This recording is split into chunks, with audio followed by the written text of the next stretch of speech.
Welcome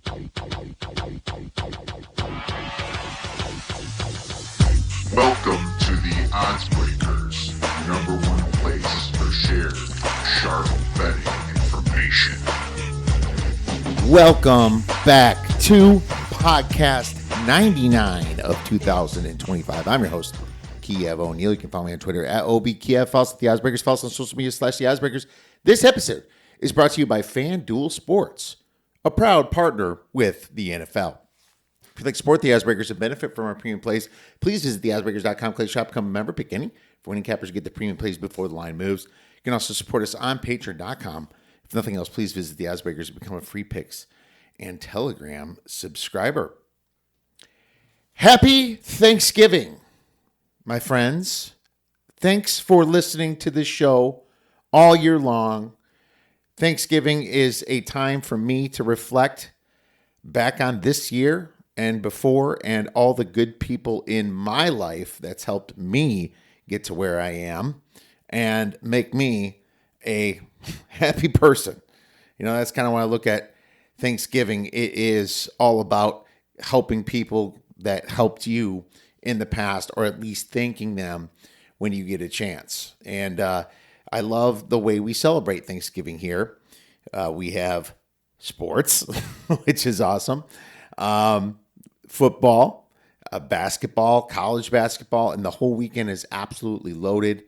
If there's something you can say about America, we have some awesome holidays, and we sure know how to celebrate them. And the food on Thanksgiving is pretty much unrivaled, especially if you do it right. And that's why we have to bring in a college football and food expert in the Bear Chris Fallica from Fox Sports and the Bear Bets podcast.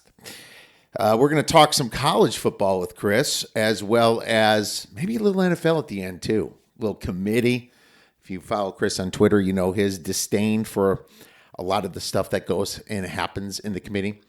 We're going to talk a little bit about that, but obviously get into these juicy games that we could enjoy and hopefully cash some big winners on for the weekend. I got beans, greens, potatoes, tomatoes, lamb, ram, raw, beans, greens, potatoes, tomatoes, chicken, turkeys, rat. That's a classic now at the Oddsbreakers. But hey, lots of fun to be had talking with Chris, and I don't want to make this show any longer than it needs to be. So right away, I'm going to get into a little college football and NFL, ATS, and totals trends. Starting with the best covering teams, Texas Tech 10-1 against the spread. Why don't we just bet all their games, guys? Them and Ohio State 9-1-1, huh? You know, of course, they fade Ohio State last week. Rutgers goes for 2. Actually, would have helped me if they hit it though. Utah State 9-2, North Texas 9-2, San Diego State, Western Kentucky all 9-2, Vanderbilt 8-2-1. Then some 8-3s, Western Michigan, Central Michigan, Mississippi State, Memphis, Utah, BYU, Wake Forest, and Pitt. Now we're going down to the bottom, and the worst covering team, Georgia State, 1-10 against the spread. Baylor, 2-9. Holy cow, I'm glad I avoided Baylor last week. Sam Houston, Liberty, Texas State, UMass, Virginia Tech, UCLA, Oregon State, Monroe, Louisville, UAB, LSU, UTEP, Northern Illinois, all 3-8 against the spread. So there's your big fades for the college football. Totals over 8-2 for Navy. That's the only one that's still hot. Kentucky, Arkansas, Nebraska, Texas A&M, North Texas, Utah, Duke, UMass, UTSA, all 8-3 to the over. Now for the unders, 2-9 Wyoming, Oklahoma, and Wisconsin. Oh, what a win that was last week for the Badgers. And then you have some 3-8s, Missouri State, Washington State, San Diego State, Arkansas State, Purdue, LSU, SMU, all 3-8 to the under. NFL ATS, you got the Shams and the Seahawks, both in the same division, both on top of the ATS winners at 8-3. Then you have the Colts at 6-3-2. Then a couple 7-4s, the Bears, the Eagles, who plays the Bears on Friday, and then New England Patriots, 7-4-1. So worst covering teams, 3-8 Commanders, 3-8 Saints. Then you have a bunch of 4-7s, Cincinnati, Green Bay, Las Vegas Raiders, and the Minnesota Vikings and the Ravens. Going to total land, over-unders. This is not anything significant because 7-4 is the best you have. Cincy, Dallas, Tennessee, Minnesota, Arizona, San Fran, 7-4-1, Seattle, and Baltimore all 7-4, right? Then the worst totals, you have the Saints 3-8 with the Kansas City Chiefs, the Denver Broncos, then Houston 3-7-1.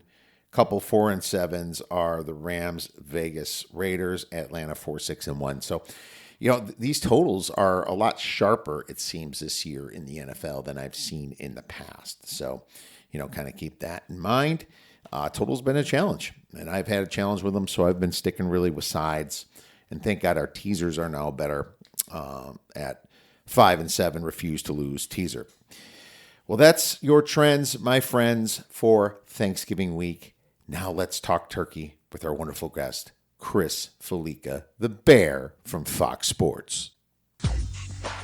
Now I'm very excited to welcome back a college football and horse racing expert that you've heard many times on the Bear Bets podcast and Fox Sports Big Noon Kickoff, and Chris Fallica, the Bear. You can follow Chris on X at Chris Fallica. Happy Thanksgiving, my man. Here we are. It's Thanksgiving week. It's a tradition that you come back for this, my man. Thank you.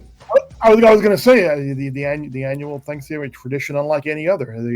The Bear and Kiev Thanksgiving football and Thanksgiving food preview.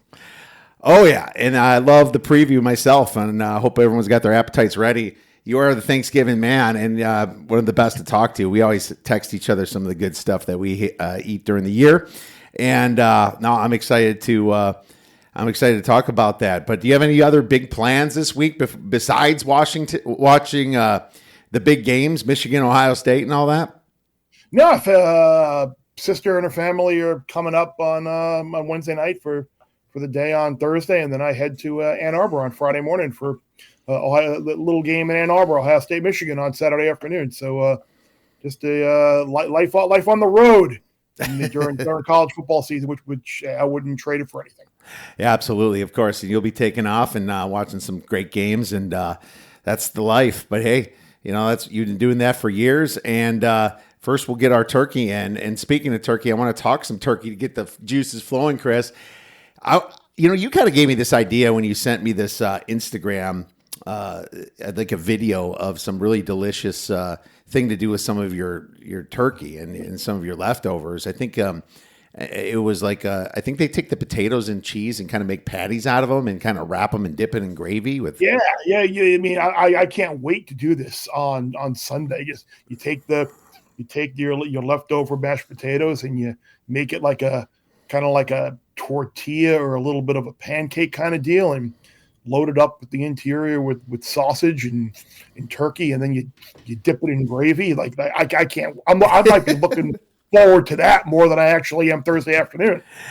Absolutely, man. I am too. I saw that. I'm definitely trying. As a matter of fact, I bought extra potatoes just so we can make sure we have enough leftovers to do something like that. Man. So I'll be trying that. But it got me thinking about best things to do. And I can't remember if we've done this before. I don't think we have. Best things to do with your leftovers, and that's going to be one of them. I can't rank it just yet in mine, just because I haven't done it yet. But let's do our top 5 best thing to do with leftovers. Do you have a 5? I'm not really super creative with this. I just eat them as normal. I mean, I'm not like looking to reinvent the wheel here. Right? Like maybe throw, like I said, without the mashed potatoes, like put the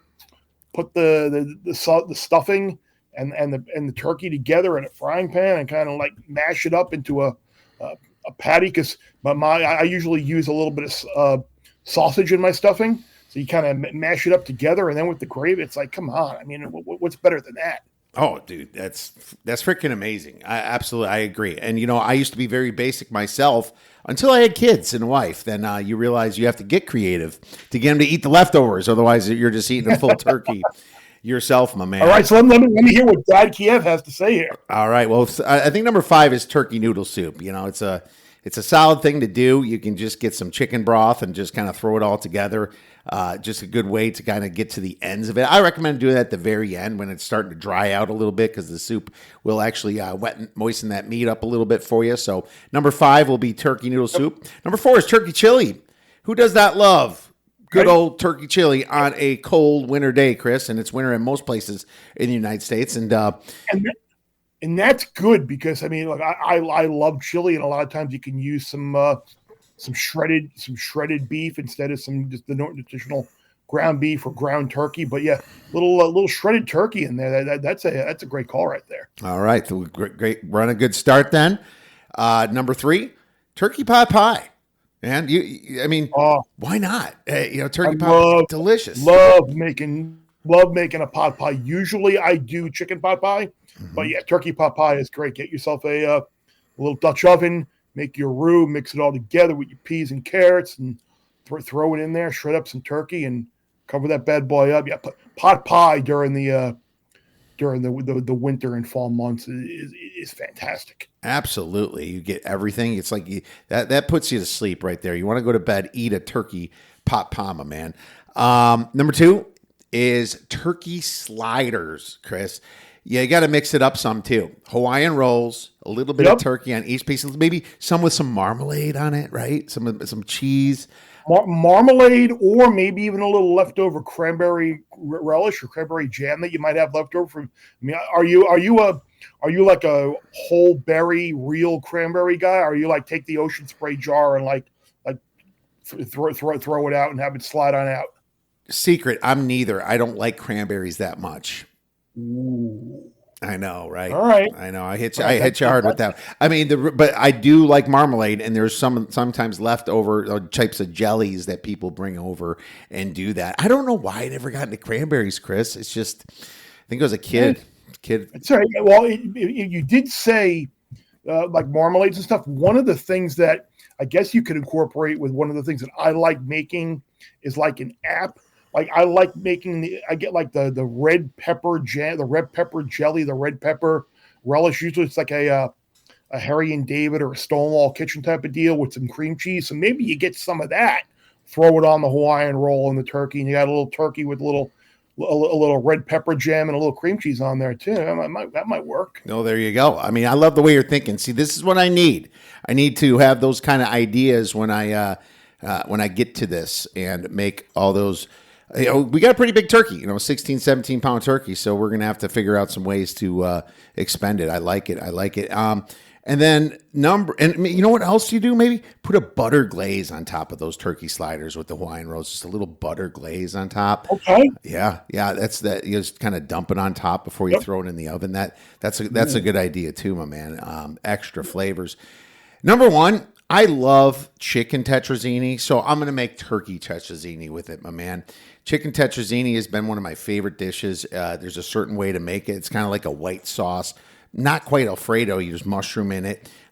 You kind of make it yourself with, whipped cream and, heavy whipping cream, I should say, and definitely a lot of butter.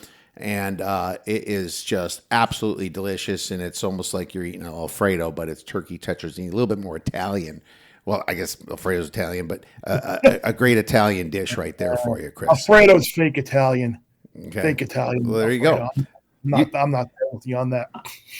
Yeah, you can make a little turkey bolognese too. Now that I'm thinking of, you're talking about turkey chili. I made a big batch of bolognese the other night. Maybe a little turkey bolognese instead of using beef. Yeah, and pork. Do that. Oh, I like it. Turkey bolognese. Yeah, yep. I'm with you. See, there we go. We're thinking, and there's so many options to do just to get rid of it too, and not to waste it. You don't have to feel like you're wasting something. I think that's important too. I'm not, us Gen Xers, Chris, and turkey club. A little turkey with some cheddar cheese and maybe a little bacon that you have left over from the bacon, egg, and cheese in the morning for breakfast. Absolutely, little breakfast action. I love it. Well, those are some great ideas. sourdough bread or anything like that, yeah, mix it on up. Yep, sourdough. That used to be my go-to when I was younger. I used the sourdough bread for sandwiches, turkey, like lunch turkey sandwiches. So that we used to do that back in the Midwest. A heck of a lot. Let me switch my little background here. Still on my last guest, and we are good to go. Well, hey, man, lots of discussion coming down the hatch. College football playoff committee. Chris, I almost feel like they purposely want it to keep it like this, just so we're complaining, and maybe it just brings more, interest to it because they suck. I don't know. I don't know. I mean, why would you not fix it? Just, I mean, I was going to ask you, what should they be based on? Most deserving, most power, a mix of them? I mean, where should we be at here? Look, I think ultimately, like, above all, like, the number one thing should be, like, who ultimately are the best 10, 12 teams, which I guess 12 or 11 really, being you got the group of 5 outlier in there. It should be the best teams. That should be like number one. But I think when you put that up, you need to look at then and see, like, because that essentially is team A is favored over team B, is favored over team C, and it's traditional power ratings. And you and I and all the bettors know out there, favorites don't always win. And that's like people talking about the Notre Dame-Miami deal, like, oh, Notre Dame would be favored over Miami if they played now. Well, Notre Dame was favored over Miami when they played in August, and Miami won the game. So, like, while the who is better, who are the best teams, that's great in theory. I do think you need to then take into account resume, all the strength of schedule, who you've beaten, head to head should be like the next thing. But power, did any of them play? And then that's when you start juggling things around. But what you said, it's something that I think more people may think, and maybe not people are saying it. It feels like they really want to get a lot of this, like, legwork and really get a lot of runway out of this Miami Notre Dame debate by keeping them separate by the two Big 12 teams, which, look, the Utah certainly should not be ranked ahead of Miami. BYU, if they got the one loss, if you want to put BYU ahead of Miami for now, sure, they're not better than Miami, but if you want to put them ahead, well, they'll be out of there soon. Exactly, fine. But it feels like it's almost like, why is Notre Dame even ahead of Alabama? Like, Alabama's got much better wins than Notre Dame, and one of the toughest strength of schedules in the country. I mean, Alabama's win over one-loss Georgia is one of the best wins in the entire country. So there are some people that I am friendly with in our Miami media /fan/ whatever chat you want to call, like, that almost feel like this is setting up for like an 11th hour switcheroo. Should Miami go to Pitt Saturday and win? Should Notre Dame go to Stanford and win? And setting up for then the whole, now we can compare them in 10-2, and that's when the head-to-head comes into play. What really bothers me about this whole, there are a lot of things that really bother me, you know that, but it's this like thought process that, like, the treating Miami's losses on the road in overtime to SMU, who's going to be ranked, by the way, when the rankings come out next, and to Louisville, a fully healthy Louisville team, they're treating like Miami lost to Syracuse and BC. It couldn't be further from the truth. And all of this, the whole narrative about, Miami's struggling and it doesn't pass the eye test, but Notre Dame's getting better. You see Notre Dame up 12-10 with 30 seconds to go, a one-win BC team in the third quarter? Like, that was like 3 weeks ago. Notre Dame fans and they want to talk about anything but what happened in Miami on August 30th or 31st, whatever the day of that game was. They'll bring up the Syracuse 70-7 score. They won't bring up the fact that the score with NC State was 10-7 midway through the third quarter, and Miami led 31-0 at that point. You don't want to hear that. Like, they want to talk about anything but what happened on the field. So it'd be interesting to see what. Look, I think both Miami and Notre Dame are playoff teams, and both should be in the field. But if it comes down where they're both 10-2, you got to make a choice somewhere. And if they do make a choice, and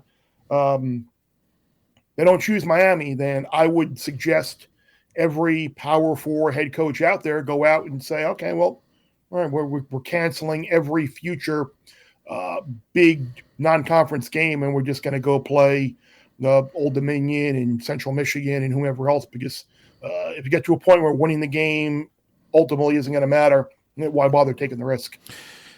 I that's a mouthful. I agree with everything here. And here's when they first went to 12, Chris, I didn't even know that you had to put a group of 5 in. I first, and this was in the beginning, and I learned quickly, I think it's absolutely silly. Why? A historical one, yes, that UCF team from a long time, that, a great Boise team last year, I agree with that. But Jesus, this year, seriously, you're taking a very deserving team out. That's stupid. I mean, it's so stupid that it makes you not want to schedule hard games. And why would Miami schedule another Notre Dame game if they're left out of this? Why would you bother? Because they're just going to crap on you and say it's too early in the season and all that to fit their narrative. I actually almost would propose, if that's really how you're going to be, committee, maybe you throw the first 3 games out like a preseason. You make it, and you don't even, that way Ohio State can play Alabama in the beginning and not worry about losing, or either one of them not worry about losing. I mean, that's just kind of something I was thinking about this morning. With the way you guys are acting, it is absolutely ridiculous. But then you look at Vanderbilt. They're kind of just scratching their heads being like, what do I have to do here? Do I have to blow this team out? Or Ole Miss, they probably assume they have to win. But there's some teams in there that are like questioning, how much do I have to win by? I don't understand the parameters. Miami's that one right now. Notre Dame's wondering if they're going to get kicked out. There's just nobody knows nothing here. It's all to a bunch of dudes. I almost wish it was a computer, Chris. I almost wish that you can go back to a computer. Yeah. I don't know if we ever just want to fully get to the whole computer era of the BCS. It's funny. I'm gonna be a little borderline here with the comment, and it's certainly not meant to come across in any political fashion by one side or the other. But someone threw around, because you were talking about the group of 5 automatic bin, the group of 5 team automatic going. Someone threw out that the group of 5 auto berth to the college football playoff is like a DEI hire. And, and I thought about it, and I'm like, I don't know if I'd go that far and say that. It's a participation trophy hire. Yeah, you're kind of right. Like, if you look at, I'm going to pull up the Sagarin ratings right now. Absolutely. And what's up the Sagarin ratings, which I respect, and I like using them because as a Fox employee now, I don't want to use all of the ESPN metrics. That isn't necessarily, they're out there, they're public, it's not proprietary, like in the sense where I can't use them. But I think it's more of a neutral thing. Tulane, who right now would be the group of 5 rep, like based on last week's rankings, they're 54th in the Sagarin ratings. James Madison is 30th. Oh my God! North Texas. Don't get me started. Don't get me started on my 43rd. Like, and you look at, like, people can say, like, got to give them a chance. Like, give them a chance so they can be a 3 or 4 touchdown underdog on the road at Georgia or Texas Tech and lose 49-17. Like, nobody wants that. College football hardcore fans don't want that. The networks don't want that. They want a good competitive game. It's not college basketball where you got 5 guys on the floor and too many injuries. You can't play too many games. The group of 5 now in this NIL era has been diluted so much because the rosters are getting cherry picked by all the big boys. So these teams you're not going to get a 2013 or 14 TC or whatever it was. You're not going to get a Boise team. You're not going to get a 2017 UCF type team and those other great teams, the Cincinnati, who made the college football playoff. Like, you're not getting that anymore. So It's never going to happen. They're always going to be in, but it does feel like it's a let's throw you a. It's ultimately going to come down to if the favorite scenario plays out. And again, we don't know if the favorite scenario is going to play out. We know upsets happen. Like you're going to wind up with either James Madison or North Texas or Tulane making the college football playoff instead of Miami and Notre Dame. That's ultimately what this bottom line. Yeah, they don't look at important losses when it comes to the group of five. You know, I mean, getting 22-point loss by UTSA and all of a sudden you're ranked 22nd in their committee. You know, they changed their narrative from, oh, you lost these 2 games, Notre Dame had better losses, to, oh, well, they're just better than James Madison. You know, and so absolutely obscene, no reasoning, just switching their ideas as they go to fit their own schedule. The quality loss deal, I just don't get that at all. When you're just ignoring like the level one, which is like the 2 teams played, what happened, and it's like, okay, they both have the same record. The 2 teams played. Here's what happened. Oh, well, they have better. So Notre Dame losing to Miami actually was better for them than actually Miami getting credit for the win. Like, what the hell are we doing here? And the funny thing now is people talk about, oh, they lost to unranked SMU, terrible lot. SMU ranks higher in the computer ratings than BYU does. So they do. So like Utah losing to BYU is a worse loss than Miami losing at SMU. Yeah, but you know, it's funny. I remember when BYU played narratives, whatever you want to create. I remember when BYU played East Carolina, they got outgained in yards. Very fortunate fumbles there. You know, yeah, what's up, Josh? Step on a duck. And what is UAV and Pitt? I agree. I mean, the ACC, man, I mean, they're not. Yeah, Pitt's 27th in Sagarin right now. Yeah. In UAB is, oh, God. UVA is 34. 34. All right. Well, thank you, Josh, for chiming in. Very sharp handicapper, Josh, and he wants to talk a little Indiana when it comes up. So let's talk Indiana right now if you want. Yeah. Well, you know what? Let's. We have to get into our 6-pack of games. Let's do that first, and then we'll talk a little Indiana here.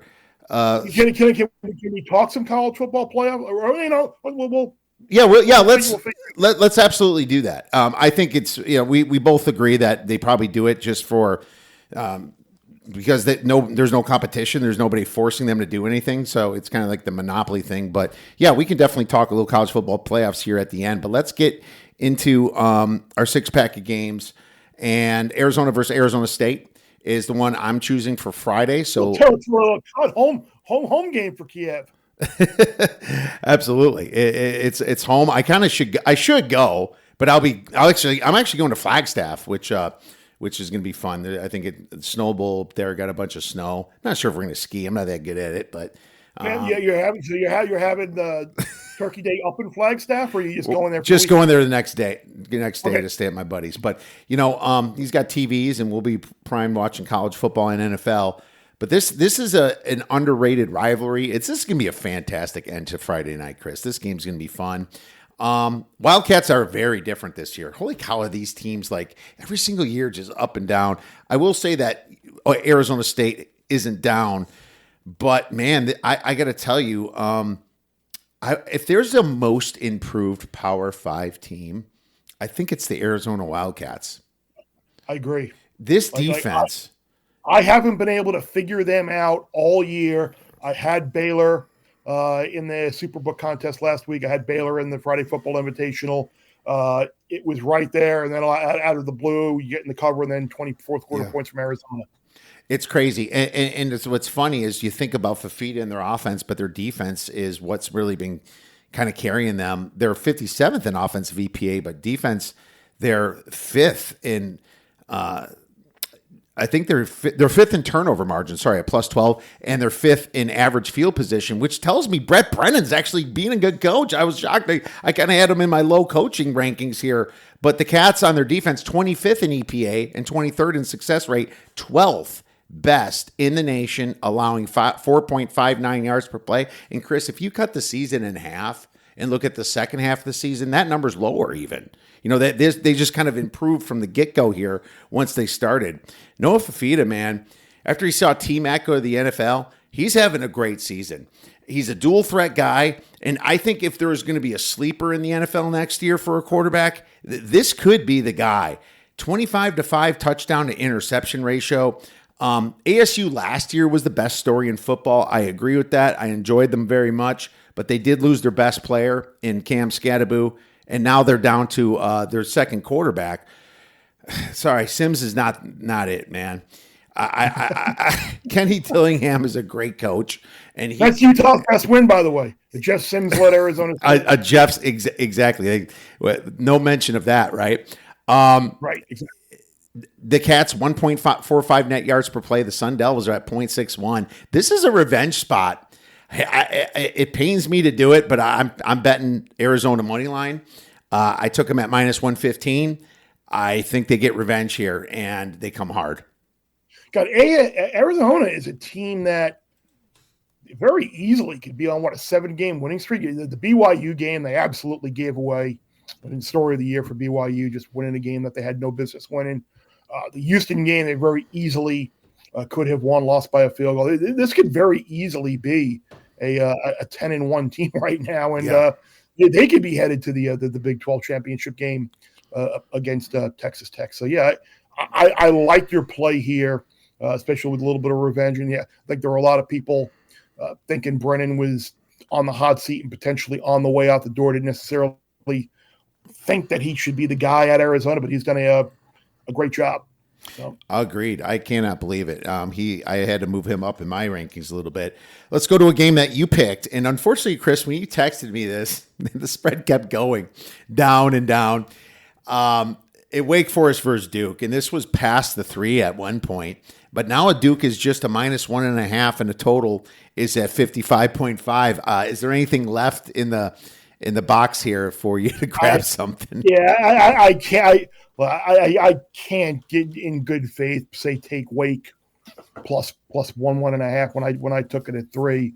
But I guess what I could do here is just give a real good pop for Jake Dickert and a Wake Forest team that very easily could be 9-2 right now. They got that game stolen from them by the officials against Georgia Tech with that blatant offsides. Absolutely beat North Carolina, kind of rubbed it in on Belichick a couple of weeks ago when Belichick called the timeout. Beat Virginia, beat SMU, 2 teams that could be going to the college football playoff. And now you go to Duke in a game that matters in the ACC. Miami fans and the Miami team are needing to win and then get 2 of 3 things to happen. A Wake Forest win over Duke, a Virginia Tech win over Virginia, and an SMU loss to Cal. So, like, the most logical feels like Wake over Duke in a situation here where Duke last week went on the road, beat North Carolina, but prior to that, lost a couple of games. That defense hasn't necessarily been great. I mean, I guess you could still take a little bit of a nibble on Wake Forest on the money line, if you'd like, as opposed to just the +1. But yeah, a lot of great coaching jobs this year. Mike Elko, Signetti, obviously all over the place. I mean, Tony Elliott at Virginia, but the job that Jake Dickert has done at Wake Forest, I think, has certainly gone a little unnoticed. Absolutely. And if any of you guys listening out there want to drop a question, feel free to do so in the chat. Josh has a couple bangers coming up here as soon as we get done our 6-pack of games. Yeah, man, I still like Wake Forest upset Duke. Duke kind of, took out their rival last week, and this is supposed to be rivalry week, but sometimes they play a week early, and that's what you saw, Duke versus North Carolina and Chapel Bill. Boise State versus Utah State. Utah State +3.5, total 55.5. This is going to be a fun game in the Mountain West. Boise State's in a position to make the Mountain West Championship game with a win in Logan. Problem is, just like Arizona State, man, they lost their best player last year as well in Ashton Genty, and they're also to their second-string quarterback now because Maddox Matson, I saw, has been listed as out for this game. I saw his coach say that.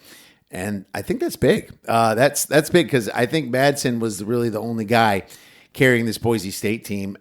You saw how bad they were without him. Max Cutforth, right? That's what we're looking at. He's got a 59% completion percentage, a 1-to-2 TD interception ratio. He has not looked good right now.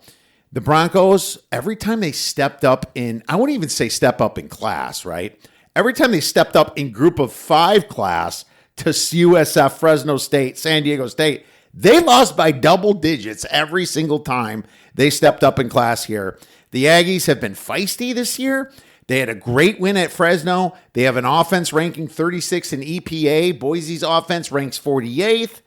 I think the Utah State Aggies keep getting better and better. Boise State against the run, 120th in opponent rush EPA. That's not good. I think the wrong team's favored. I think the wrong team is favored here. I like Utah State plus 3.5. Heck yeah. The reason I was looking here, it's scrolling through my phone. It wasn't because I wasn't paying attention to. I had to go back and look.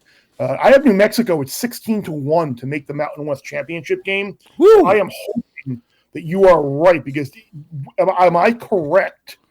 If New Mexico beats San Diego State this week and Boise loses, wouldn't New Mexico go because they'd have a win over UNLV, they'd have a win over San Diego State, they'd be 2-1 kind of against that group of teams, which is kind of tied. Wouldn't that put them in the game? Dude, there is the craziest tie-breaking scenario in the Mountain West that uses like the S&P and other types of rankings, and I am not even going to freaking think about it, man. But I do think that, that's going to affect it, and you might be right here. The scenario, and Josh here, maybe you can help us a little bit with Chris's scenario. New Mexico wins, Boise State loses to Utah State. If you can chime in, I know you're really good in this conference. Let me know. But, dude, it gets really, really, really hairy after that. But that is a wonderful ticket with New Mexico, and I hope you win. But I do like the Utah State Aggies plus the 3.5 this week, Chris. Well, hopefully that'll get home for you, and I'll do a little Mountain West tie-breaking. I think that game is. I think that game actually is Friday in Albuquerque. So we'll know. I will know going into your game whether I have a chance or not. We'll see. Well, dude, once you crunch those numbers and do that homework, you let me know.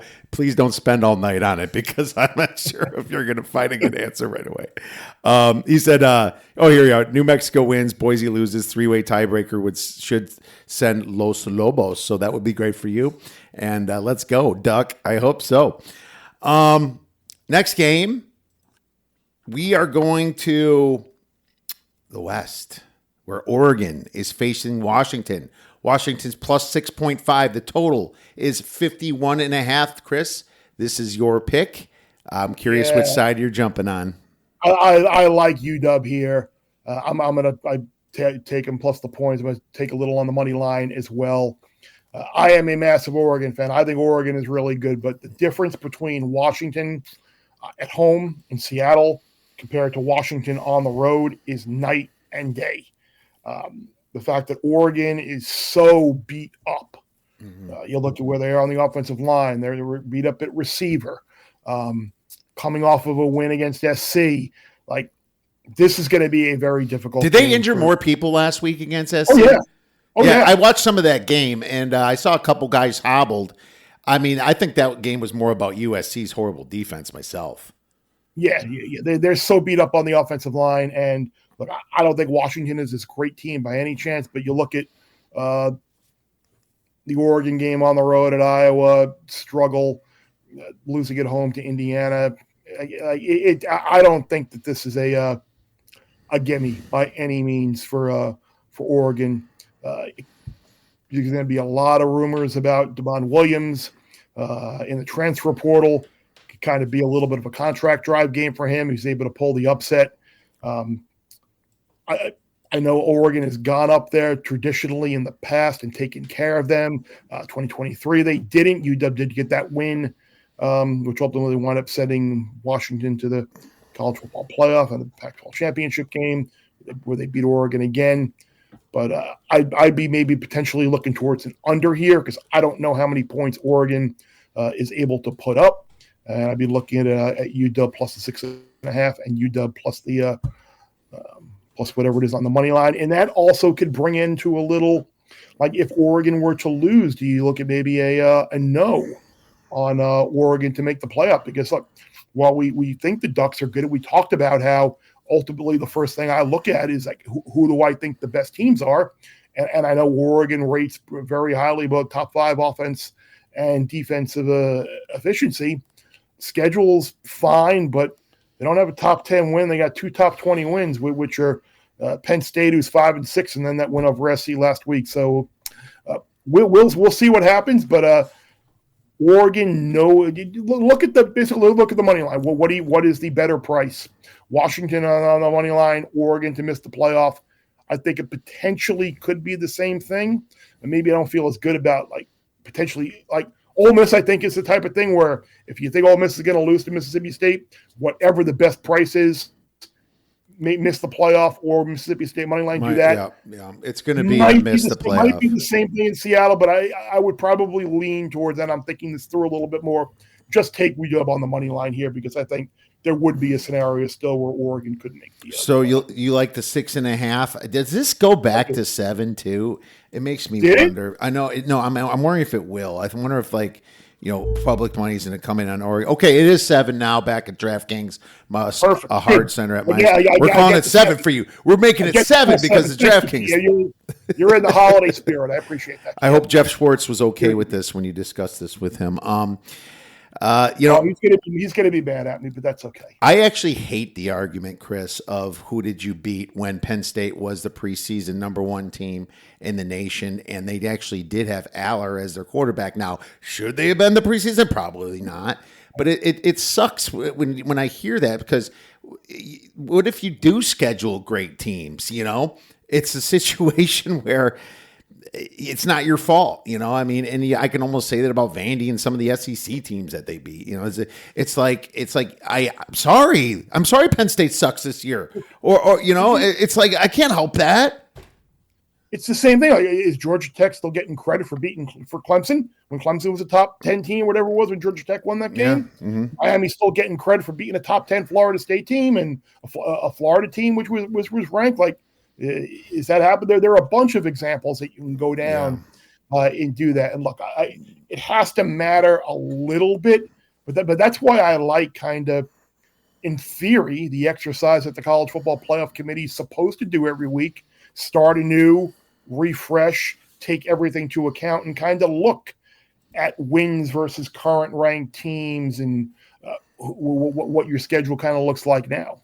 All right. I don't disagree with that. Let's move on to the next game.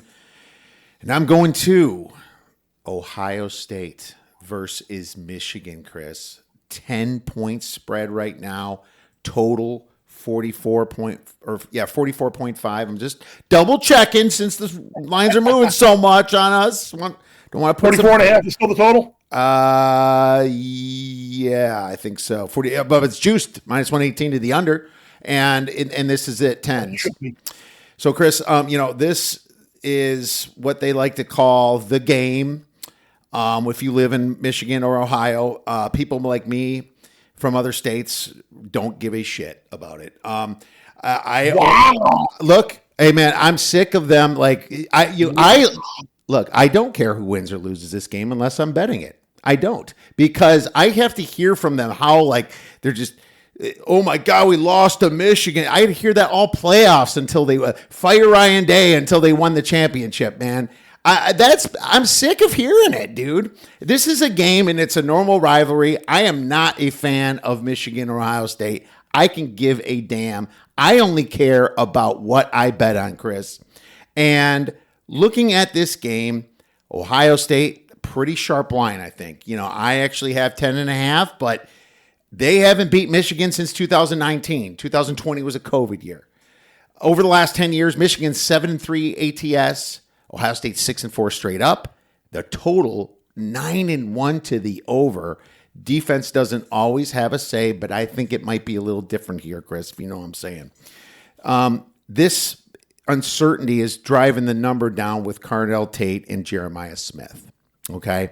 I think at least one of them play. I think they both might play. I have no idea. I've heard from pretty sharp people that they think Smith might even miss this one.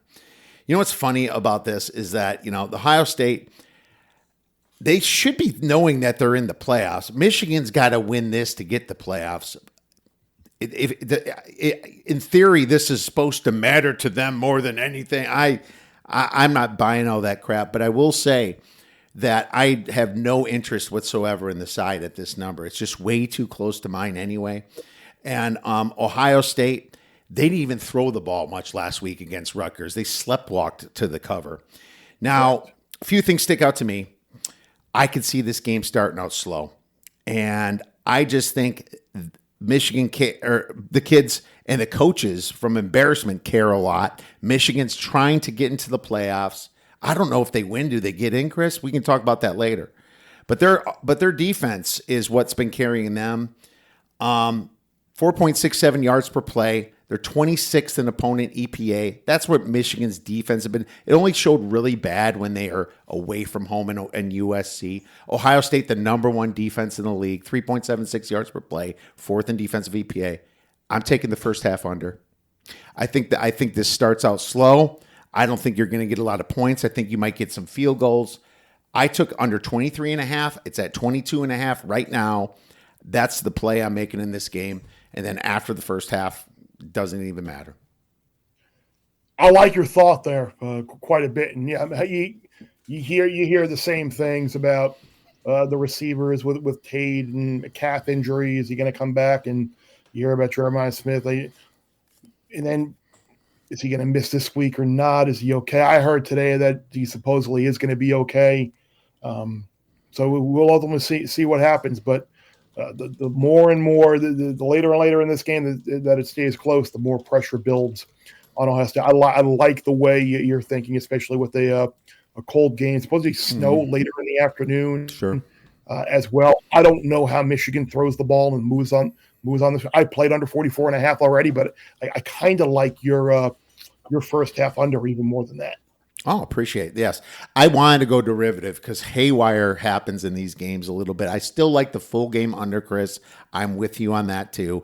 I just like the first half under a little bit more, being that I think just out of the gate, there's going to be a lot of careful play on both sides of the ball. So also two very young quarterbacks, right? They're not going to try to, these coaches aren't going to try to like put them in trouble, in my opinion. All right. We are moving to the Iron Bowl. Alabama versus Auburn. Auburn +6 total, 46.5. I got to tell you, Chris, this game always is closer than what you think. Even when Auburn's terrible, they somehow are in this game. They should have won it 2 years ago. Remember that last second pass in the end zone where he pushed off? How do we not forget? Wow, imagine that. An SEC official doing a little helping Nick at Alabama get into the playoffs. Oh, they've been a peach this year, those officials, haven't they? It must be nice to have like the Big 12, have a conference look out for your better teams like Utah, picking up the defensive penalty flag on that 2-point conversion and letting that the 2-point run back stand, which would have ultimately ended the game had that not happened and Kansas State scored. But that's okay. We're not bitter at all. I think the other three do it. ACC, the definitely with Clemson. Oh, the ACC hasn't done it with Miami. I can promise you that they did with Clemson last year. All right, but I'm not sure the Big Ten. Yeah, but yeah. Otherwise, what do you have for us in Alabama versus Auburn, Chris? I like Auburn plus the 6 here. I think they have a chance to win outright. You hit on it about these games being close. The last 4 games at Jordan-Hare, you have the two wins by a field goal and 2 points at Jordan-Hare. Alabama's favored by 13.5 and 20 points.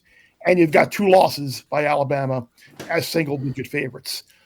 Auburn, the last couple of weeks, I mean, look, Auburn was put on this earth to just annoy, frustrate, and just torment and torture bettors. I had them against Vandy a couple of weeks back, and I lost in overtime, and it completely turned around my Westgate Superbook college football contest because the leader had Vandy and I had Auburn. So right then and there, I knew I was doomed for the rest of the season. But I think with Deuce Knight now at quarterback, the way this offense is playing, look, Alabama is a team that offensively, like running the ball, they've had some issues. People talk about Simpson not being great with Eastern Illinois, but Alabama had been flirting with the loss and been begging to be beat for a while. And then they finally had the game against Oklahoma where they turned it over a bunch, field goal blocked, and Oklahoma obliged in taking it, even though Alabama outgained them by a 2-1 margin. But Right. this is a game. I want to ask you, like, more pressure Saturday, more pressure on Ryan Day and Ohio State to beat Michigan, knowing that they've lost 4 straight, however, did win the national championship last year, or more pressure on Kalen DeBoer and Alabama, knowing that if you lose, you are out of the college football playoff, and all of the goodwill that was built up with the win over Tennessee, with the win over Georgia, all that is now gone. It should be more pressure on Kalen DeBoer. The way these fanatical fans are and the media around it makes it sound like this is bigger than the freaking Super Bowl. But I think that Kalen DeBoer could be on the outside looking in. I would say you have to keep Ryan Day because of the championship last year. So there's more pressure on DeBoer, in my opinion. I agree. I think that is correct. I don't think they're going to be making a change if Kalen DeBoer, if Alabama loses this game. Like, I don't think it would be that. However, I do think what you could see is maybe a chain reaction of coaching moves where it could create a spot where maybe a big job opens up and someone calls Kalen DeBoer and it's like, okay, well, maybe I can relocate. So we'll see what ultimately happens. But I feel pretty confident that either Alabama or Oregon will lose on Saturday. I think one of those is going to happen. Andrew Clark says, better hope no one in Tuscaloosa wins the lottery if they lose. They are dumb enough to do that and pay for that buyout. Well, that was it. After the loss to Florida State at the start of the year, they were like, we're going to win the Powerball and buy out Kalen DeBoer. They'll get free eggs and grits for the rest of their lives at Alabama games. Dude, I know. And it's so funny because I've heard about that lottery thing, and it's just people just paying for buyouts and stuff, live and die with the Crimson Tide. Pressure's way on this, and Auburn's playing with comfort, and they ain't making no playoff. They just have only one job to do, and that's to upset Alabama. I'm going to get to your number, Chris. I'm hoping for a 6.5. I'm going to wait it out. I have no reason to rush into it. I think a lot of people at this time of year bet what teams need to do and not what the pressure actually throws at them. And you know what Dr. Bob always says, right? About if it's a must win. Yep. It must not be very good. It must not be very good. Exactly. I love that statement from him. That's great. We have our 6-pack of games now. Let's move to a couple questions. I'll just do the most recent one. Josh was curious about your Sunj this week in the State University of New Jersey. As Chris loves to say, you should probably coin that term. You need to copyright that, Chris. We got it on the shelf back there as it's going through. There we go. There you go, dude. I love it. Aneem, you love betting on and against this team. What do you think about the Suns this weekend? They ripped out my heart last week, so I just when it's that, you can't bet against them because they're gonna double screw you. But you can stay away. So I mean, I just when I see the name Rutgers right now, I just have to freaking cover my eyes. But I think Penn State can do what they want. But it is so sort of let down for Penn State, being that Singleton got that rushing record, or was it Katron Allen? One of them got the Barclays record for total yards last week. And I don't know. What do you think about Sunj? I'd play under 55.5 here. 56.5 here. Yeah. 56.5. Okay. I was just looking to see whatever I saw 55.5 at circa. That's what my screen automatically defaults to. But yeah, if you got a 56.5, I'd play under. I think that Penn State defense will make life very difficult for a Rutgers offense that is kind of floundered lately. Sold out last weekend, so Ohio State defensively hung in there as long as they could. Give Penn State a world of credit, though, for they lost that Indiana game and could have absolutely licked the stamp on the rest of the year. Come back, and they have been very good to bettors over the last month or so in the season since James Franklin firing. And I had him against Nebraska. I had him against Michigan State. Don't know if I can lay 13 and a half here, though. I feel better about under 56 and a half. All right, Duck talking Notre Dame and Indiana laying road points here. First, I guess, would you kind of like think about doing that? Or, I mean, is this like, who's more likely to cover? I would almost say that Kirk Cinetti just loves to just beat the shit out of his in-state. And I feel like the lower spread, Stanford is scrappy. They're bad. But after what Notre Dame did to Syracuse without trying, I can't bet on Notre Dame this week myself. I would actually bet Notre Dame. Okay. And I know that's probably a little contradictory, because I agree with in theory, I agree with what you're saying about Signetti and running it up. But with Odom, and it's his first bucket game, Nike like that, Indiana maybe kind of just looking to get to the Big Ten championship game as healthy as they can. That certainly is a factor, knowing that they're going to be playing next week. Win the game the surest way. I will say this, which is an interesting note that someone sent me earlier today. Purdue is the only Purdue scored 30 points on Notre Dame. That's the only time Purdue has scored 30 points against the Power 4 opponent. That's what made Notre Dame freaking get their... Which is pretty amazing that Purdue scored 30 points on that Notre Dame defense. But if you look at Notre Dame, this is not looking Notre Dame going to run the score up on Stanford. Maybe if they get the chance, they will. This is more that I think Stanford had their Super Bowl last week, beating Cal, getting the axe back. I think it's more about that. I think Stanford that was their game last week. And I think here it's going to be more of a Notre Dame coronation. So I feel more confident about laying the points with Notre Dame than I do Indiana. Okay. There you go. Purdue might have some, Stanford did get their rival. So they're in a legitimate letdowny spot just because of the fact that you would think you don't let down against Notre Dame, but when you're that bad of a team and you just got your rival, you probably have a little quit in you. Still partying after that one. That was a huge win, and it got good old coach fired. It's Friday. It's funny, Egg Bowl.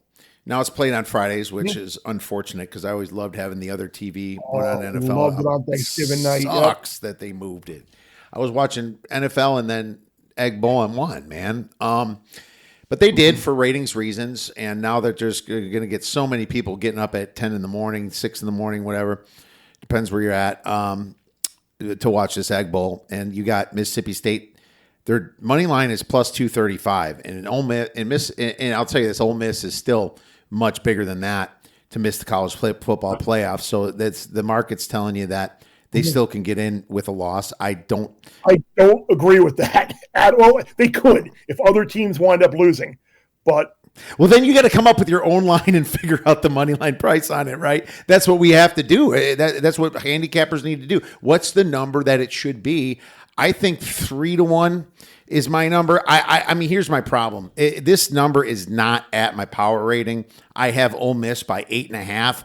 But is this one where I throw away my power ratings? Because I do that sometimes and win. I mean, I feel like there's all kinds of weird pressure on this weird Ole Miss team with a young quarterback. And say what you want about Mississippi State, they're choking. At least their quarterback has a little bit of experience, And I think they're live to win this kind of too, Chris. And I did bet when Brad Powers sent us that text. 10. I took the 11-1 for Ole Miss to miss the play, or to miss the play. Yeah, I think by the time I got to it, I think it was like 980 or something like that. Mm-hmm. I think this is a perfect live bet game. If you're betting anything before the game, the only thing I could bet would be that Ole Miss to miss the playoff type of bet. That's the biggest price available. It's the only thing I could bet pre-flop. But I think you're going to know right away in this one whether Lane leaving. They're just going to go out and say, F you. We're just going to go out and play great and blow this team out, which kind of peaked a little earlier in the year. and the last couple of weeks have not been as good, or they're going to come out, they're going to play around with their food, and you're going to know within the first couple of drives the way this is going to go. A lot like a lot of those bowl games where you see a lot of opt-outs and whatever else, or team doesn't care to be there. I think it's going to have a little bit of that feel from an Ole Miss standpoint. The thing is, too, like with Ole Miss, like I'm not really sure how good they are. Like you look at a lot of the metrics with Ole Miss in terms of like point per drive differential and like yards per play differential when you're really limiting it down to like the power. I know they got the win in Oklahoma, but it's like, wow, they better win or else that no ticket that Brad has at a plus 1,100 or so is going to be super live. All right. Well, that ticket that we have would be nice. And I'll tell you this. Ole Miss, defensive line yards, 101st. There's some ugliness to them. Offensive field position, 92nd. Their defense is the worst unit efficiency-wise amongst any of these teams in CFP at large contention. Defensive rushing EPA, 104th. You're right, and they had the easiest SEC schedule. They got Oklahoma also with a banged up quarterback. Did he play that game? He played and was not very good. Right. Okay, so it was great for Chambliss to get to play that game. And as good as Chambliss has been, I feel like his last few games has not really sold me. While you have a lot more experience with the Blake Shapen kind of guy who's a senior, and he got injured last year. This is their Super Bowl. Yeah. Oh, also, Duck likes the under. I like the under too, Duck. I think I'm going to bet that actually, man. Yeah. I like under 62 for sure in this game. I'll be on that with you. I totally agree. I'm writing it down right now. Forgot to bet it before, and I agree. This is 8 straight unders, he says. I don't know how many people fool around out there with the prediction markets out there and the Kalshis and stuff of the world. Like you can still get the yes at 64 cents on Kalshi to Lane Kiffin to LSU. I would suggest a play there. That's going to happen. What's the number on Kiffin LSU? The yes is 64 cents. Okay. You can buy it on it. He's going to go to LSU. Okay. So. Well, there you go. All right. He's going to LSU. I mean, that's even a bigger part of the handicap thing. Let's keep doing a little hodgepodge before we get into our bangers here. What about Pitt, Miami? I mean, it's 7 now, Chris. Is this one of those coach mess ups again? It's funny. Narduzzi this is what he does. I mean, he couldn't do it against Notre Dame. But it just, I don't know. Cristobal, I know he was on your show, and you probably got to be nice, but plus 7, total 50.5.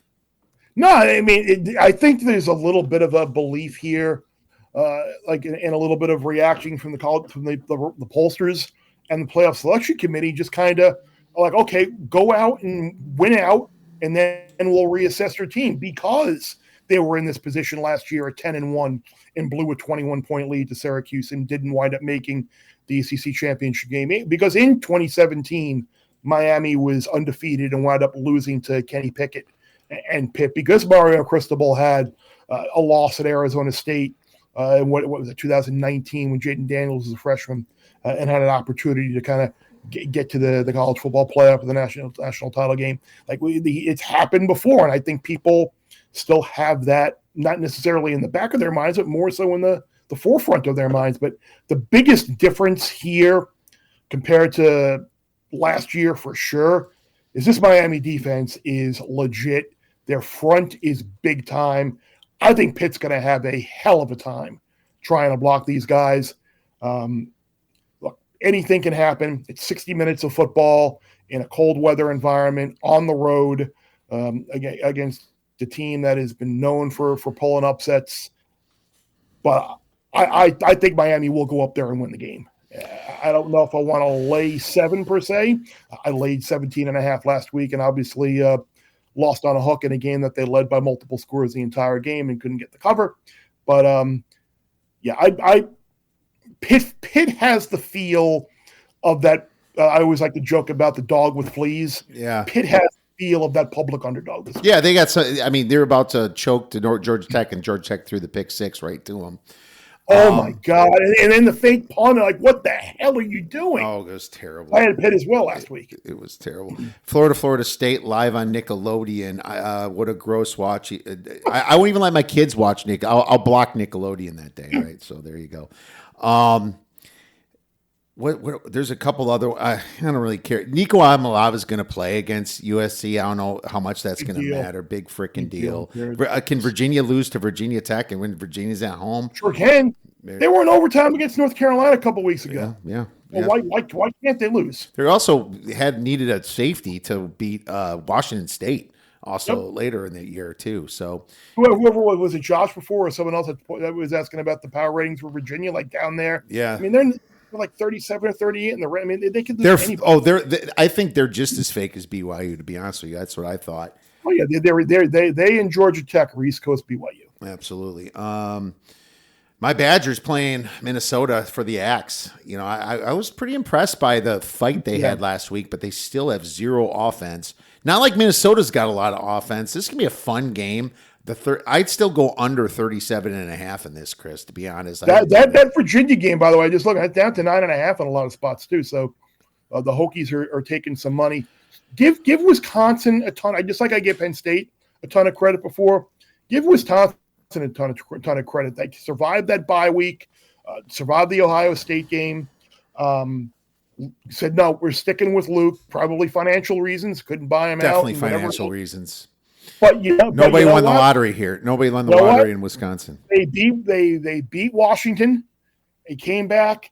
They won again last week. Thank you, by the way, for getting that Illinois under 8.5 wins. That should have been won already, but we got the Illinois under 8.5 wins. Good win for them, and good for Wazoo, a team that it looked like it was a dead program once the Pac-12 kind of was dead and buried. You go to JMU, you lose by 4. You go to Virginia and you lose by 2, and then Virginia, and then there was one other Ole Miss lost by a field goal to Ole Miss. Right. Could be 3 potential college football playoff teams that went on the road and nearly beat all 3. So salute to Wazoo for playing your ass. Absolutely. Step on Duck, Western Michigan. Yeah, I laid 5.5 on Sunday morning, dude, and that's at 7.5 now. I'm actually thinking about a buyback on Eastern Michigan for half. 7.5. It's still a rivalry. You know, I don't know. That's for, you know, that game's going on before this podcast release. LSU, Oklahoma, massive rain and wind, what they're calling for. So this total went all the way down. In Norman? Yes, the total's down to 36.5. Yeah, I don't know. I would lean Oklahoma until I saw that LSU's got some serious issues, but maybe they do kind of fight. It says 16 mile per hour winds right now, and it's still a little early, but also rain, moderate rain. So that's what's going on with that game. But Vandy, Tennessee, Chris, I took Vandy plus 3.5 immediately. It's 2 because I knew which direction this is going. I didn't really. I'm not sure if I'm putting my stamp on that yet. I love Pavia, and he is the most valuable person to his team, even though he might not win MVP. But this is now past where I can bet it at 2.5, Chris. Circling back before I hit Vandy, Tennessee. Don't you feel a bad weather game in Oklahoma would probably favor Oklahoma? Like how LSU, they're going to want no part of this. It just season's over, disappointment. Oh my God, were they bad last week, dude? You got Oklahoma with Mateer who can at least run the ball. Like it feels like an old school just run Mateer 25 times, and you score 13 points, and you're probably going to win 13-0 or something like that. Oh yeah. So I don't know if that total's low enough at 36.5. Right. Yeah. It feels like Oklahoma money line might even be a play there if you can find something to link that up with to shorten it. I like Tennessee here. If I mentioned Ole Miss's defense was like the worst unit metric, like Vandy's right there with them. Yeah. Tennessee showed me something last week. I mean, they hadn't won in Gainesville in forever. Went out there, defense played one of their better games of the year. That offense is really good. I think they're going to put up a boatload of points. It feels like at the very least, Tennessee team total over would be my favorite way to attack this. And we'll see what happens. Vandy certainly wants to make a college football playoff case, but I just don't know. Like, it's one of those. Okay, you beat LSU, you beat Missouri, you beat those highly power rated teams still kind of in the SEC, and not like all South Carolina and Auburn, none of which are like super great, but and then kind of got blown out by Texas, and you lost at Alabama. So. Maybe I go for a true middle on this one, just a true 3-point middle. Maybe I do that. I mean, hell, it got through in Texas. Right? Yeah, maybe I do that because I grabbed the early number, and it's been benefiting me. Beer bet bangers, my friend. I have a good one for you, Chris, because I'm always looking to help the Bear out in many situations. So I'm taking Cal money line beer bet banger. They just fired Justin Wilcox. This is a coaching fire bump. This is Cal has nothing better to do than not have any pressure on them and upset an SMU team that has been a little suspect. They got better throughout the year, but they still lost to Wake Forest on the road. I can see Cal uglying the dog crap out of this Saturday night game, shocking the shit out of people. And then you can parlay that with Virginia Tech if you want to, my friend. But Cal winning, SM using plus 410 is my beer bet banger. You would make a lot of people happy with that. Yeah, like I said, I think one of those dogs will win outright, Washington or Auburn. So I would suggest that. But if you're looking for something else long term, you can find Liverpool around 8-1 or so to win the Champions League. And I know domestically right now they are a mess in the Premier League. They're not going to repeat as league champs. However, look at the Champions League their last match, beat Real Madrid, who are arguably the best team in the world. Was the best match they played since the start of the year with their new bodies. The fact that the league they already punted on the League Cup, the Prem is over. Like, Champions League is their focus now, and I think you're going to see that moving forward. The talent is there, obviously. They just need to figure out a way to get it all to come together, and they did it. Against Real Madrid. So you can find, you might even be able to find better than 750 now on Liverpool to win the Champions League. So that's something that might be a little bit of a bang for your buck long term there. Peek at the board. Western Michigan's 10 now. What? That's a lot, man. It is. It's 10. I mean, I'm sitting here with -5.5, but the fact that it seems like it's too much. It seems so drastic that it scares me from taking the middle now. You know, it's like, what is going on in Eastern Michigan here? I mean, seriously, who's driving this number that far up? I was shocked it went to 7.5 too, and now it's at 10. Is there an injury that I don't know about or something? I don't know. As our guy Fezzik likes to say, it seems like a little bit of a bridge too far. Yeah. 10 feels like a bridge too far. Yeah, it certainly does. Any quick NFL before we roll, Chris? I hate myself so much. That's pretty much like the theme song for betting the NFL this year. That's not the Thanksgiving spirit. Come on, man. But you have to hate yourself to bet the NFL. You do. That's true. And I hate myself so much that I'm riding with the Titans, getting 6.5 against Jacksonville. I mean, maybe I don't know. It opened at 7. I don't know if it'll go back to 7, but the Jaguars are like the most undisciplined, unsound team in the NFL. You can count on them doing something ridiculously stupid every single game. Yeah. And the Titans, to steal the line from SVP and Stanford Steve, like I don't think the Titans are any longer the slumlord of Pooptown. Like I think that's now the Raiders have occupied the slumlord of Pooptown. The Titans have looked a little bit more respectable in recent weeks. Laying 6.5 on the road with Jacksonville is just crazy talk. So give me the Titans. I agree, and I love Jacksonville this year. They've cashed a lot of tickets for me, but they're also the most untrustworthy team next to the Atlanta Falcons, and laying points with them is ludicrous. I will say that Liam Cohen is something a little bit nicer than they've had before. I think it's going to take a little time to get this team back together, but it's kind of like the Bears laying points. It's like, dude, you got to go against that. Chris, you're the man. Yeah, I'm very excited to see where you go this weekend and watch a little Fox Sports big noon kickoff. It's a great seeing you, and I really appreciate you coming on the show. Could you let our listeners and viewers know where to find your great information and plays? Well, yeah, obviously, Bear Bets, the weekly rewinding little holiday week preview is released on Monday. Then we'll have Bruce and the Bear come out on Friday. We've got an NFL show coming out as well. And Saturday, big noon kickoff from live from Ann Arbor, 9 a.m. Eastern, 3-hour show this weekend ahead of the number 1 versus number 15 showdown at the Big House. All right. Well, now that Chris is going to be at the game that I only care about my bet on. So there you go, Chris. And I'm sure I'll be very vocal on social media later Tuesday night and Wednesday once the college football playoff rankings are released on Tuesday night. Absolutely. Duck has a request. Can you sign off the way you know best? The less you bet, the more you lose. Win-win. So just to let you know that Egg Bowl under 62.5 is going to be the play. I'm going to wait a little to bet myself, but that's just going to be the 4th play of the week for college football, as I gave out Utah State already on our Monday show.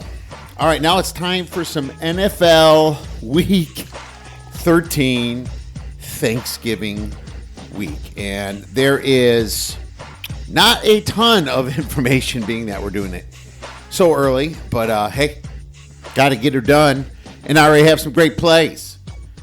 So the first game is the Packers versus the Lions, and the Lions are laying about 2.5. The total is 48.5. I am very close to betting the Lions here. I'm very close. Waiting on a few more tidbits of injury information, but this Packers team struggles on the road. They are definitely not the same team on the road. And J.J. McCarthy, you beat him pretty well. But, man, looking at the way this kid's been playing quarterback, you can't get a ton of credit for that. I will say you did pretty well against the Vikings defense. And, yeah, the Lions looked pretty bad last week. But at the same time, everything went right for the Giants, and they still lost the game. They still found a way to lose the game. If you look at the advanced stats, the truth is the Packers are a little bit better on the offensive side. They're ranking 3rd in offensive EPA. Lions are 8th, but weird enough, even with all the Lions injuries, the Lions are 9th in defensive EPA, and the Packers are 13th. But this is a little bit more about the home road splits. Now, I did not get to a play just yet, but I guess the Packers are probably a good teaser leg, and they're going to be a very popular teaser leg. I'm going to give you a nice Thanksgiving refuse to lose teaser at the end of this show. I'm not sure what I'm going to use just yet, but I'm going to still give you a strong lean to the Lions. Will they blow out the Packers? Probably not. Probably not. It's probably a 3 to 6 point game, in my opinion. Next game, the Chiefs against the Cowboys. Cowboys plus 3.5, total 52.5. I don't know why. I feel like Groundhog Day, talking about how this Chiefs team is always overpriced. My algorithm has the Chiefs winning by 2.177 points, and this does not take into consideration that Dallas has a couple better defensive linemen like Williams and a few other pieces that they picked up, better health as well, since their move. And they're, as of late, Dallas has been pretty good. I have to keep doing this. I have to keep fading the Chiefs past the 3. Now, if it's below a 3 or especially below a 2, I'm not really one to want to fade the Chiefs. But, in this situation, they just have proven over the past few years, there's not been a good large favorite. They haven't. And this is Thanksgiving. This is Cowboys. This is Jerry Jones time. Dak Prescott, a lot of choking that guy, but, I just think that they can keep this game relevant and this game close. The Chiefs really had no business coming back against the Colts last week. That was more about the Colts being bad. I think that Chiefs offensive line is poor. I think that Chiefs defense, especially in the secondary, is a little suspect. They don't have much of a pass rush there in Kansas City. Yeah, they have Jones, but that's about it. The linebackers aren't great on the Chiefs. You can run all over the place against the Chiefs, as if you remember their rush EPA when I discussed this last week. On the defensive side of the ball is 23rd. Not where they used to be, let's say. And I believe that Williams is going to have also a big game against the Dallas Cowboys. This is going to be a play. You got to take the Cowboys at home plus the 3.5 for 2 stars. You bring the popcorn, we'll bring the tea. What is missing? All right. Next game, we have the Bengals at the Baltimore Ravens. And the Ravens are -7 now. The total's 51.5. It's looked like Smoking Joe Burrow is going to play this game. And it's a high total of 51.5. Don't get me wrong. My number's a little bit higher on this. Do I want to take it? I don't know. The Bengals defense has been slightly better lately. Not amazingly better, but slightly better. No T. Higgins, but you got Jamar Chase, who's probably has the better camaraderie with Joe Burrow, going back to their LSU days. You have a really suspect Ravens team lately that has a few stars and just a lot of just meh, and numbers wise, it's hard to quantify the difference between Joe Flacco and Joe Burrow. In a situation like this, the Bengals have had the Ravens number in the past, and it wouldn't shock me if they kind of won outright. I see more variance in this game than I feel comfortable. Before I lost in Circus Survivor on the Falcons that one week, I was saving the Ravens for here. And now I don't know if I would take the Ravens or the Eagles. I had both of them going before I died out. But, man, I feel like there's a lot of variance in this game. There's less variance in the Bears game, but there is a path to victory in the Bears game too. We'll get to that. But right now for Turkey Day, I only can lean over.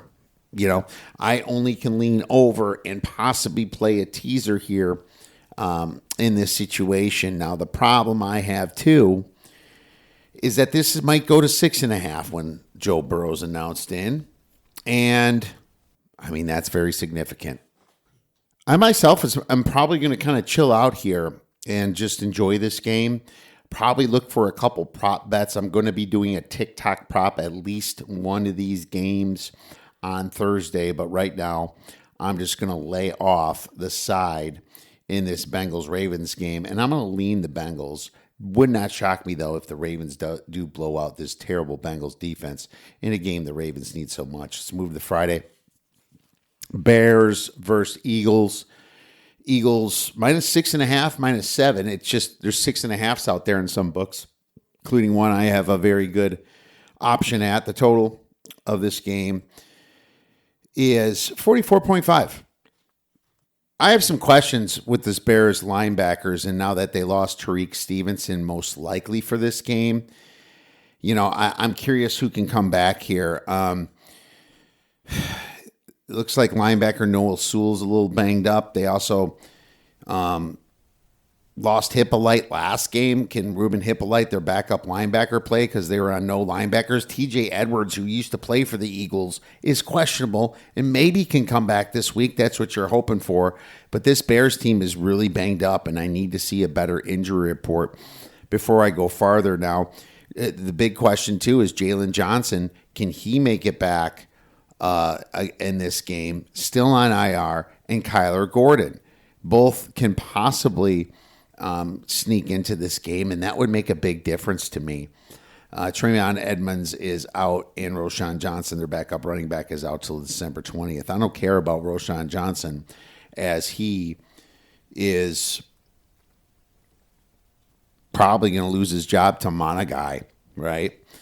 So waiting on that a little bit. The Bears defense is so decimated, it's not going to be hard for the Eagles to score, but you also have some Saquon Barkley problems as well. I think this number keeps going down. Saquon is questionable. He'll probably play, but Devontae Smith is also questionable now, and I think there's a chance that maybe he doesn't play, on the Eagles. So you got to be a little bit concerned if you're an Eagles fan that those guys just popped up on the injury report this week.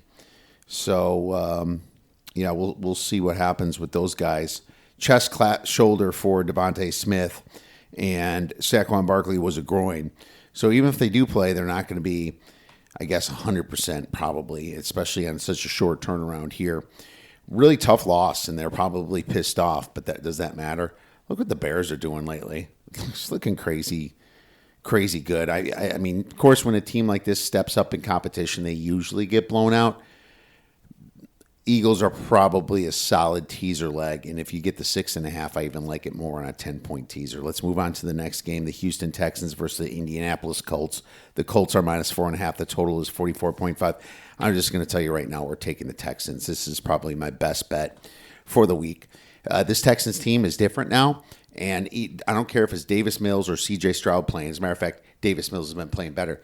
This team is healthier, and they have not lost any offensive linemen. And that defense on the Texans, woo, they are so good. I am a little worried about Stingley's injury, their best corner. So, we'll see if Derek Stingley can come back here. I don't see a designation right now on him. I heard it. I heard them say it, but maybe he is fine. That would be great for this Houston Texans team that, needs to keep it going. I think that the Texans are a little disrespected here. They know the line. They know that they are the best team in the South last year. And now they're a 4.5-point dog against a rival team like the Colts. This is too much for a rivalry, especially when you're looking at the best defense in the NFL in the Houston Texans. So this is just a no-brainer play for me. We saw the choke in Daniel Jones' eyes last week. I think Jonathan Taylor struggles again to get yards. Also, the Colts are a bit banged up themselves from that last game that they had against the Chiefs, with Ashton Doolin now on IR, a wide receiver and special teams guy. And obviously the Buckner injury is so tough on them. But yeah, too many points. Take the Houston Texans plus the 4.5 for 2.5 stars. I got beans, greens, potatoes, tomatoes, lamb, ram, raw, beans, greens, potatoes, tomatoes, chicken, turkeys, rat, you name it. All right, next game. Let's rain this down so we can track. Cardinals, Bucks. Bucks plus minus 3, total 44.5. Don't know nothing until we know about Baker Mayfield. If Mayfield plays, which he's kind of trending towards playing, it's his left shoulder that's messed up. The line's telling you so. I lean the Cardinals either way at the plus 3. Am I there? Cardinals are still really banged up too. I have to find out who the Cardinals are getting back. This is kind of one of those flat lines that you just feel like one of the teams are going to win by 3, and it's probably going to be the Tampa Bay Bucks. But I'm just curious about this. Who's coming back in this Cardinals team? If some people can come back, they lost their offensive tackle Jonah Williams, unfortunately, on Friday. They put him on injured reserve. It looks like Trey Benson is trending to come back. So that gives them some help on the running back for Amari DeMarcado and Carter over there. But, the injuries kind of added up. But then Marvin Harrison might come back this week. Yeah, this 3 is too much if these guys come back. If not, I understand the line. Jaguars, Titans. Titans plus 6.5, total 42.5. As Fallica said, I mean, why are you laying almost 7 points on the Jags? How are the Jaguars laying this many points? It's a little silly. Now, don't get me wrong. The Titans have been freaking terrible. But ever since the bye, I've seen some fight in them. It seems like Cam Ward's playing a little bit better. Their backup coach is doing a good job over there. The Jaguars constantly puke all over themselves and are constantly getting themselves in trouble. The Jaguars now have a little pressure on them that they, possibly can make the playoffs. Would not shock me if the Titans win this one outright. Numbers, my algorithm has Jaguars by 8, but it doesn't really take into account that the Titans have kind of become a better team and the Jaguars losing guys and don't know what the heck's going on with their receivers there. They obviously lost Hunter, but there's just absolutely no excuse for them running the wrong routes. And what the hell is going on with Brian Thomas? I just do not understand what is going on with Brian Thomas. But I'm with Fallica here. We're taking the Titans plus 6.5 for 2 stars as well. All right, next game. We have the Browns against the Niners. Browns are plus 4.5, total 37.5. This was just 36.5. There should be some weather coming in this game. Looks like rain, possibly a lot of wind. Still don't have a great forecast yet, being that's Tuesday, but this line got too small. And this is the kind of one that you're like, ooh, those Browns, home dog, looking tasty. Wow. Shedeur Sanders looking good. And then all of a sudden you're like, holy shit, I just bet against Kyle Shanahan and bet on Kevin Stefanski. What the F is wrong with me? Yeah, that's what this game is. Whether or not, man, it went too small. I think this was like 7 as an opener. It just keeps going down and down. I'm not messing with this one. I'm passing on this one. Just like the Rams against the Panthers. Rams big win last week against Tampa, just shut them out. Carolina looking suspect against San Fran. San Fran tried to lose that game by throwing 3 picks in the first half and still won by double digits. I expect the Rams to let down at some point, but there's no number that I have that tells me to bet Carolina here, man. I think the Rams are in pretty good shape here to cover, at least win by 7 to 14 points. I wish I had more on this one, but I tried to fade. I tried to get cute with live last week against the Rams, and that all of a sudden a pick 6 happened, and that really ended up biting me. Jets Falcons. I don't want to do anything with this game. I don't want to tease it. I don't want to play it. I don't want to do any. It's just a gross game all over the place. I have no idea who's going to show up where. Saints against the Dolphins. I had a better number when I bet this on the Dolphins. It's now to a point where I'm not sure if I want to bet it. I think the Dolphins are coming off a bye, so that's the attractive spot. And the Saints, how good were they coming off the bye last week? Well, not that good at all. Alvin Kamara, injured, but Dean's going to be fine when he replaces him. I think he's just as good nowadays. Kamara's really aged out, it seems. I could see the Saints kind of, being down 14, backdooring, going for 2, and having this 6 points. I can see it. Or I can see the Saints actually somewhat playing competitive against a really incompetent Miami Dolphins team that's been somewhat hard to predict themselves. They're not quite as bad as the Atlanta Falcons, but they're also kind of somewhat hard to predict, and when they show up every once in a while against Buffalo and some other teams. And so I'm probably going to pass at this number. The Vikings-Seahawks, another game where the Seahawks are not a good home team. The Vikings are so embarrassed right now. What's J.J. McCarthy going to do here? I'm not, from a power rating standpoint, I am not up to 10.5. It's because I think the NFL is just kind of too bunched together, but at the same time, I'm not that high on the Vikings right now. I don't know what to expect with JJ. This could be a ugly 20-9 game, and I don't even know if JJ can backdoor a spread. The Seahawks has been bad at home. Another high variance game. And, if you're playing in football contests like the Circa, I'm struggling to find a hell of a lot of value here, throughout the week. Raiders versus Chargers. Chargers -10, total 41.5. I love this 10-point teaser on the Chargers. Can the Chargers cover 10? Maybe. They're coming off the bye too, and the Raiders aren't. The Raiders were embarrassed last week, though, and it's bad to bet against embarrassed teams. But, man, they just fired Chip Kelly. You wonder if that kind of just lights a fire under their ass. But it's also a double-digit NFL spread. We don't like laying too much on double-digit spreads because Jim Harbaugh is totally fine letting the back door come in and screw you over that way as well. I have the LA Chargers about a 9-point favorite from a power rating standpoint.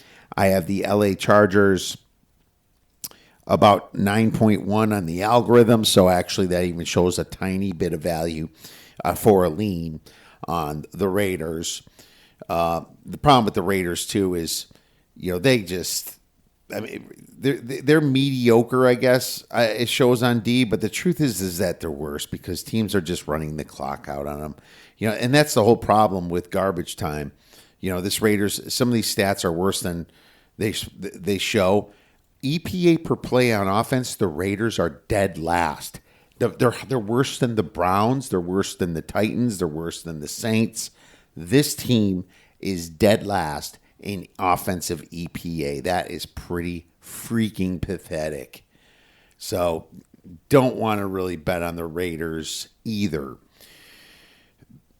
Bills versus Steelers. Steelers +3.5, total 47.5. You would think for how bad the Bills have looked that this should be closer to 3 or 2.5. Aaron Rodgers is trending to play back in this game.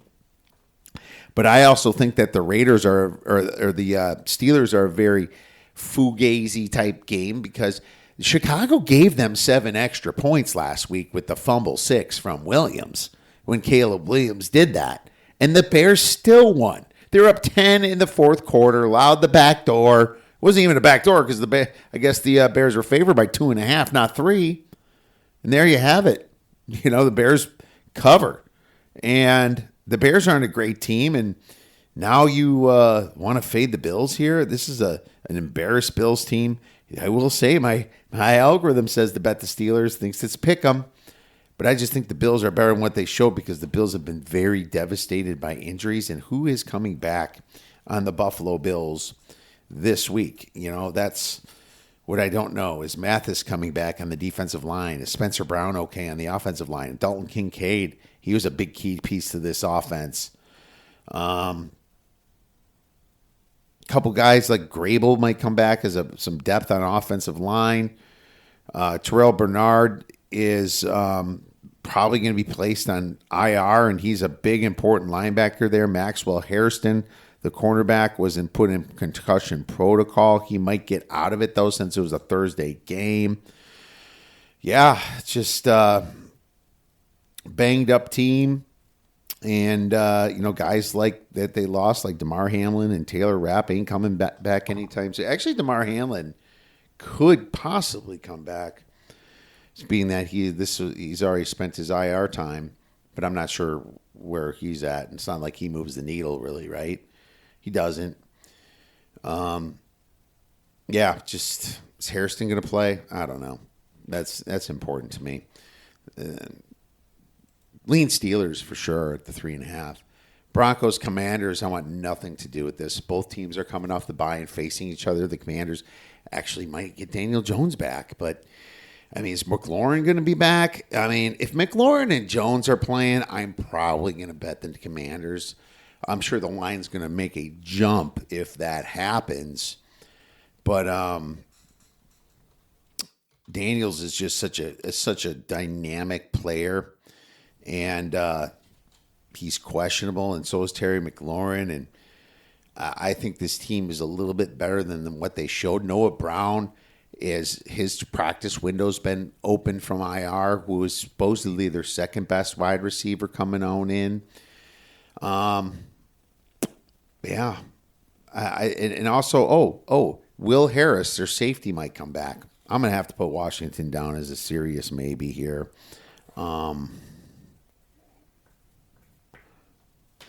For a play. I'm going to give you a strong lean to Washington. I do like Denver, but this is just desperation now for the Commanders. Giants, Patriots, Monday Night Football. Probably have a prop for you on this one. Patriots -7. I'm really looking at the Patriots. I don't care who plays quarterback, because if Jackson Dart does play quarterback, I don't think he's going to go out and kill himself. I don't think the team wants him to do that. I think they're going to tell him not to do that, which is going to make him worse of a quarterback.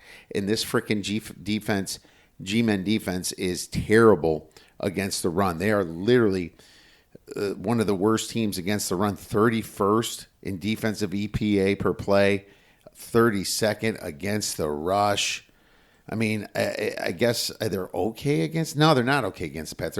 This defense is just so bad. You figure with all the talent, how is this Giants team still so bad? They have a good defense up front, but man, this is a really good Patriots team. And man, the Patriots are just such a beneficial team for getting all these teams off the scrap heap this year. And they got to play without Burrow last week, right? And they got kind of backdoored last week too. But yeah, I'm still looking to possibly play the Patriots here. My power rating's 9.5, and my algorithm's definitely past it, or probably around the 12 range. The question is, are they going to let the backdoor happen again, like they did last week? I have them favored by 10 from an algorithm standpoint. Very strong lean to the Patriots here, which I might end up playing. Now it's time for our Refuse to Lose teaser. That is back to 5-7. We're in 2 weeks in a row. Doing another 10-pointer. They're killing it. And we tease good teams, my friends. And that's what comes in, because they just rarely get blown out. And I'm loving the Seahawks all the way down to from 10-0. That's the one that's not on Thanksgiving and Black Friday. The other ones, I found the Eagles in the same book at -6.5 with the Lions at -2.5. So the Eagles are going to be teased all the way to +3.5 against the Bears. And the Lions will be +7.5 at home against the Packers. So I like these 10-point teasers. I think they're money this year if you just do it right. Don't land on the whole numbers. Make sure that you take the 10 past the key numbers, just like I did right here. So we'll do that one for 2 stars. Oh, happy Thanksgiving, dickheads! All right. Jeez. I hope you enjoyed those picks here. And now we have to get into our last segment, which is The Sharp Side of the Force. Sharp Side of the Force brought to you by FanDuel Sports, a proud partner with the NFL. And we'll start with some sharp college football. As of Wednesday, November 25th, the 5 most prominent sharp sides and totals: Ohio -5.5 to -7 at Buffalo, 59% of tickets and 86% of the money. North Texas -18.5 to -20, hosting Temple, 93% of tickets and 98% of the money. Indiana -26.5 to 28.5, hosting Purdue. Indiana keeps going up. This is actually 29.5 now in a lot of books. 77% tickets, 94% of the money. Arizona Pick'em to -2 at Arizona State, 52% tickets and 82% of the money. Toledo -8.5 to -10.5 at Central Michigan, 50% of tickets and 86% of the money. Sharp totals: Iowa versus Nebraska, under 44.5 to 38.5, 29% of the tickets and 42% of the money. Utah versus Kansas, over 58.5 to 59.5, 27% of the tickets and 36% of the money. Ohio State versus Michigan, under 46.5 to 44, 38% of the tickets and 55% of the money. Oklahoma versus LSU, under 42.5 to 36.5, 9% of the tickets and 99% of the money. South Alabama versus Texas State, under 65.5, 62.5, 89% of tickets and 98% of the money. Sharp NFL. As of Wednesday, November 25th, sharp money on the Cowboys, +5 to +3.5, hosting the Chiefs, 69% of the money and 87% of the money. Browns +7 to +5.5, hosting the 49ers, 48% of the tickets and 54% of the money. Dolphins -5 to -6. Hooks and the Saints 61% of the tickets and 81% of the money. Sharp totals: Bears versus Eagles under 46.5 to 44.5. 91% of the tickets and 94% of the money. 49ers versus Browns under 42.5 to 38. 42% of the tickets and 57% of the money. Cardinals versus Buccaneers under 48.5 to 44.5. 80% of the tickets and 84% of the money. And Jaguars versus Titans under 44.5 to 41.5. 49% of the tickets and 58% of the money. Time to recap our plays. Utah State plus 3.5 from Monday, actually, even. Arizona money line. Ohio State, Michigan, first half under 22.5. The Egg Bowl, Mississippi versus Mississippi State under 62.5. Then NFL, Cowboys plus 3.5, Texans plus 4.5, Titans plus 6.5, as you know. And then we have our refuse to lose teaser, as I just went over. We are going with the Seahawks, the Lions, and the Philadelphia Eagles, all 10-point teasers. My friends, thank you so much for listening to this podcast. I hope you guys have a wonderful Thanksgiving. Try to be safe out there. The roads can be a little slippery. Try to get through with some of those family members that might be some in-laws you don't love. Maybe sneak away to the TV, watch some of these wonderful games. I wish you guys best of luck, and go get some winners.